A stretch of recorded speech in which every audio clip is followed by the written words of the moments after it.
रावण सिर्फ एक राक्षस नहीं था, वो दुनिया का सबसे बड़ा ज्ञानी भी था।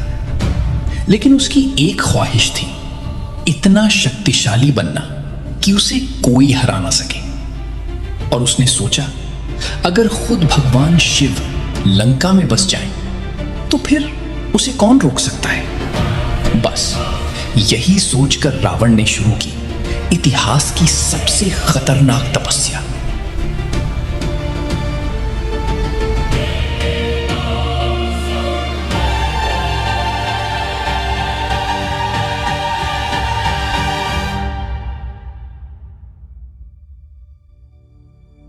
और फिर उस तपस्या से प्रसन्न होकर स्वयं भगवान शिव प्रकट हुए। रावण, तुम्हारी तपस्या से मैं प्रसन्न हूं। मांगो, क्या चाहते हो? प्रभु, मैं आपको लंका ले जाना चाहता हूं। आप मेरे साथ रहें ताकि मुझे कोई हरा ना सके। रावण, यह संभव नहीं है। मैं कैलाश नहीं छोड़ सकता। कुछ और मांग लो। तो प्रभु, मुझे आपका आत्मलिंग प्रदान करें। ठीक है रावण, मैं तुम्हें अपना आत्मलिंग देता हूं। लेकिन क्या महादेव, आप क्यों रुक गए? लेकिन ध्यान रखना, इसे सीधे लंका ले जाना, रास्ते में कहीं भी। इसे धरती पर मत रखना। अगर एक बार भी इसे रख दिया तो ये वहीं सदा के लिए स्थिर हो जाएगा। मैं बिना रुके इसे सीधे लंका लेकर जाऊंगा।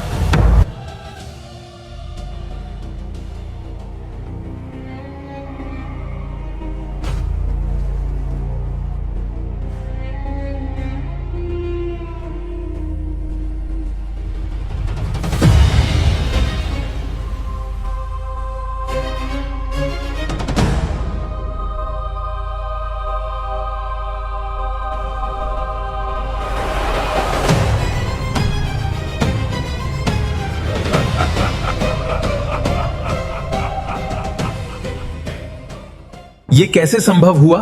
रावण को स्वयं महादेव का आत्मलिंग मिल गया।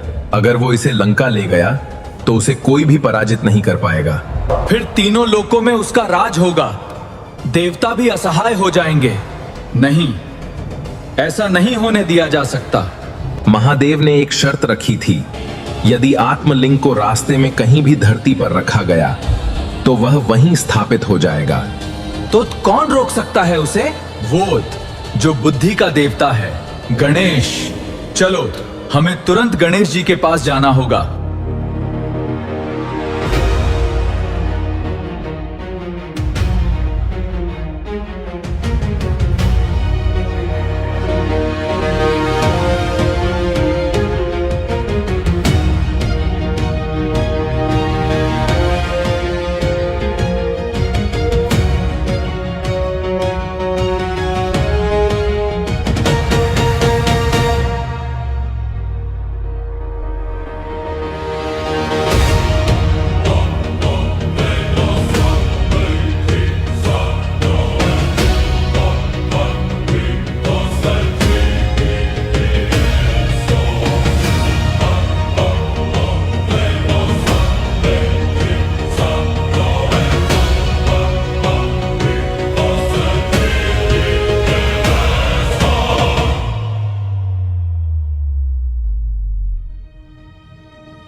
काफी समय हो गया। पुष्पक अब तक उड़ा क्यों नहीं? क्या मेरी आज्ञा भी तुम्हारे लिए पर्याप्त नहीं? हाँ? याद, तुम भी इस दिव्य आत्मलिंग के भार से कांप रहे हो? समझ गया, ये कोई साधारण भार नहीं, ये स्वयं महादेव की शक्ति है। हो, इतनी शक्ति इस पुष्पक विमान में नहीं है कि वो प्रभु के आत्मलिंग का भार सह सके।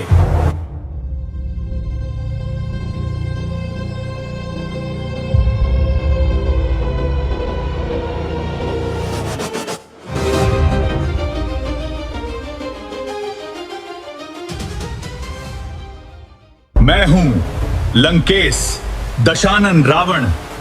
ये विमान मेरा साथ दे या न दे, इससे मुझे क्या। मैं अपने ही पांवों पर एक एक कदम रखकर इस अमूल्य आत्मलिंग को मेरी स्वर्ण लंका लेकर जाऊंगा।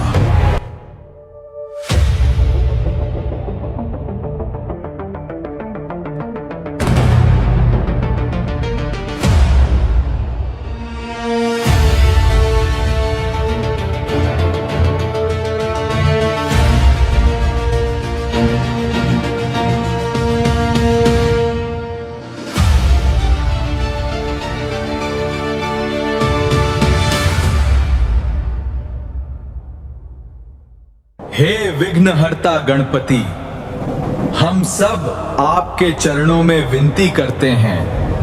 हे विघ्नहर्ता, रावण भगवान शिव का आत्मलिंग लेकर लंका की ओर बढ़ चुका है। शीघ्र ही रावण का मार्ग अवरुद्ध करना होगा। यदि वो आत्मलिंग लंका पहुंच गया तो उसकी शक्ति असीम हो जाएगी, उसे कोई भी पराजित नहीं कर पाएगा। प्रभु के आत्मलिंग लंका में स्थापित होते ही वहां के असुरों को स्वयं शिव की छत्र छाया प्राप्त हो जाएगी और तब उनके विनाश के लिए भगवान विष्णु राम अवतार लेकर उन्हें पराजित करने में असमर्थ हो जाएंगे।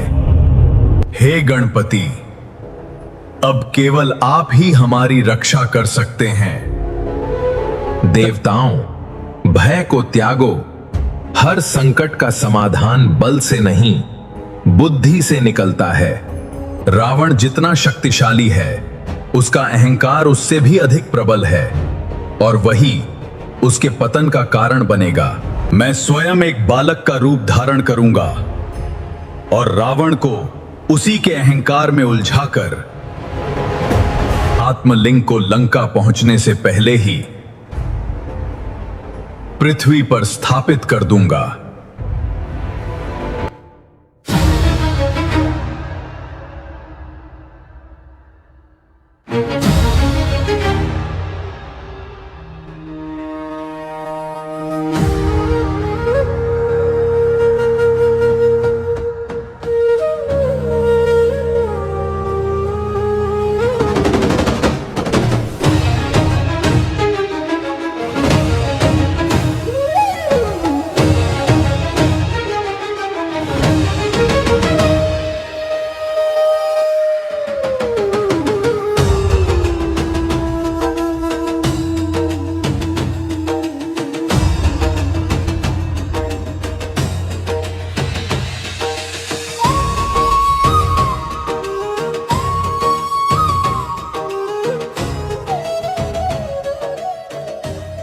ये आत्मलिंग स्वयं महादेव का अंश, इसे लंका पहुंचाकर ही दम लूंगा मैं। शरीर अब साथ नहीं दे रहा। मुझे लघु शंका के लिए जाना पड़ेगा, पर इसे नीचे नहीं रख सकता। एक बार धरती को स्पर्श किया तो ये यहीं स्थिर हो जाएगा। कोई तो हो।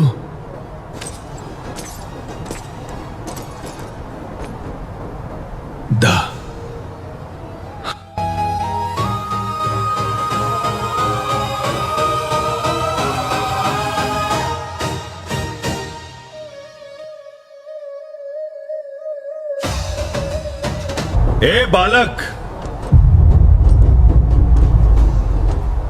इधर आओ। आप चिंतित क्यों दिख रहे हैं? सुनो, ये भगवान शिव का आत्मलिंग है। मैं इसे एक क्षण के लिए भी धरती पर नहीं रख सकता। हाँ, तो फिर आप क्या करेंगे? तुम इसे अपने हाथों में पकड़ो, मैं तुरंत लौटकर इसे ले लूंगा। ध्यान रहे, इसे नीचे मत रखना। ठीक है, मैं पकड़ लूंगा, लेकिन अगर ये बहुत भारी हो गया तो मैं आपको 3 बार पुकारूंगा। अगर आप नहीं आए तो मैं इसे रख दूंगा। मैं रावण हूं, देर नहीं लगती मुझे, बस कुछ ही क्षण।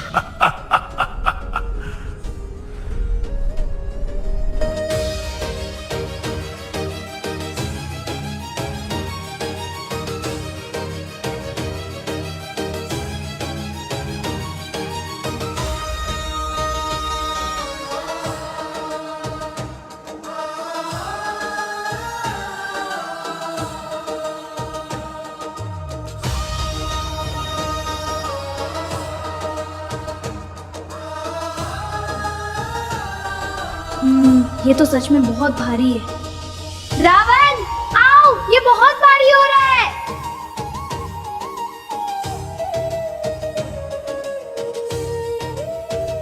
रावण, तुम कहाँ हो? मैं ज्यादा देर तक इसे नहीं संभाल पाऊंगा।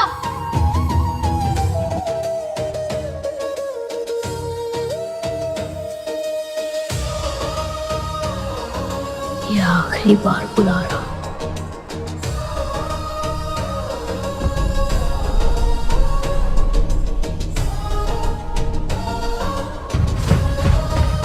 बालक, तुमने क्या किया?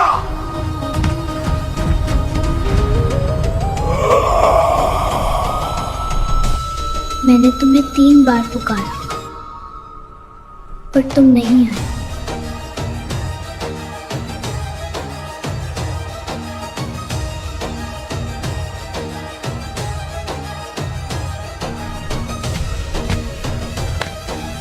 उठो, मैं रावण हूं।